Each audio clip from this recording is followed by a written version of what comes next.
নমস্কার বন্ধুরা, সবাই কেমন আছে? মণ্ডল কুকিং হাউসের পক্ষ থেকে সবাইকেই স্বাগত।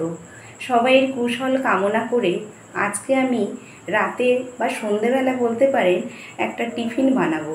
কত সহজে এবং কিভাবে বানায় প্রথম থেকে শেষ পর্যন্ত দেখার জন্য সবাইকেই অনুরোধ করছি।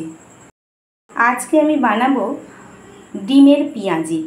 তার জন্য এখানে নিয়েছি বেশ কিছু পেঁয়াজ কুচি, একটু কাঁচা লঙ্কা কুচি, আর এখানে মশলার মধ্যে লবণ, হলুদ গুঁড়ো, জিরে, গোটা জিরে, কালো জিরে, জোয়ান, আর এখানে বেসন, এখানে দুটো কাঁচা ডিম।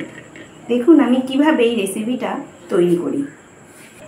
আমি এখানে প্রথমে দুটো ডিম ফাটিয়ে নিয়েছি, নিয়ে একটুখানি এটা ঘেটে নেব।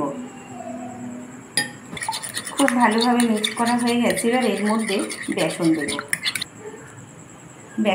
এর মধ্যে একটুও জল দেব না। ডিমের যতটুকু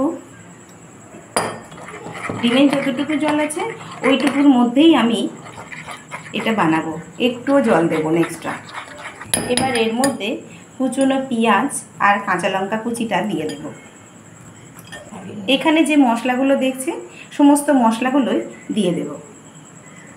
এবার সমস্ত মশলার সাথে ডিম, বেসন, পেঁয়াজ খুব ভালো করে মিশিয়ে নেব।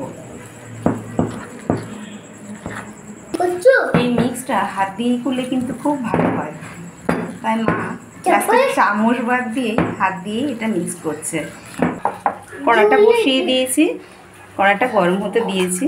এবার এর মধ্যে পরিমাণ মতন সরিষার তেল দিয়ে দেব। কড়াতে পরিমাণ মতন সরিষার তেল দিয়ে দিয়েছি। এবার এটা গরম হওয়া পর্যন্ত অপেক্ষা করব। তেলটা খুব ভালোভাবে গরম হয়ে গেছে, তেল থেকে ধোঁয়া ছেড়ে দিয়েছে। এবার পেঁয়াজিগুলো তেলে ছেড়ে দেব। এটা মুড়ির সাথে, গরম ভাতের সাথে, ডালের সাথে খেতে অপূর্ব লাগে। খুব সামান্য উপকরণ ঘরেতেই থাকে, কিন্তু একটু এদিক এদিক করে খেলেই কিন্তু রান্নার টেস্ট আমরা অন্যরকমভাবে পেয়ে থাকি। এক পিঠ হয়ে গেছে, উল্টিয়ে দিয়েছি। এই পিঠটাও হয়ে গেলে এবার উঠিয়ে নেব। এটা খুব কম সময়ে বানানো যায়। বাড়িতে কোনো অতিথি আসলে বা নিজেরাই বলুন কিছু খাবার কিছু না থাকলে ঝটফট এটা বানিয়ে নিতে পারবেন। জাস্ট ডিমটা ফাটাবেন, বেসনটা দেবেন, পেঁয়াজটা দেবেন, তেলে ভেজে নেবেন, হয়ে যাবে। লাল লাল করে ভাজা হয়ে গেছে। এবার এটা হয়ে গেছে, উঠিয়ে নেব। বাকি পেঁয়াজিগুলো একইভাবে ভেজে নেব। লাল লাল করে ভাজা হয়ে গেছে, এবার এটা উঠিয়ে নেব।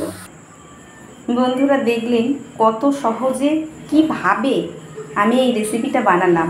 যদি ভালো লেগে থাকে তাহলে অবশ্যই আমাকে একটা লাইক করবেন, কমেন্ট করবেন, শেয়ার করবেন। কে কোথা থেকে দেখছেন ভিডিওটা অবশ্যই আমাকে জানাবেন।